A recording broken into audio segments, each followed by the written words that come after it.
නැකිටපන් පුතා උඹ දිනනකම් උඹේ කතාව එකෙක්වත් සත පහකට ගණන් ගන්නෑ.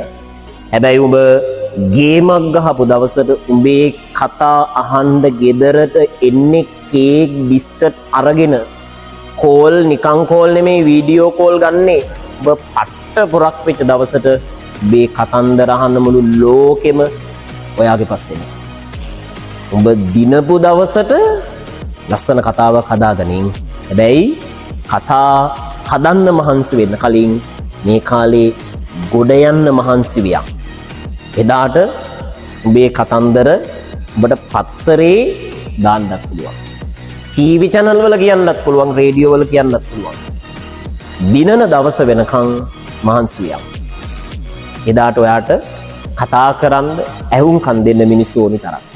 හැබැයි උඹ අසාර්ථක වෙලා මෙලෝ හසරක් නැතුව ඉන්න තාක්කල් උඹේ කතන්දර අහන්න මිනිස්සු වෙන්නේ බලාපොරොත්තු වෙන්නත් එපා.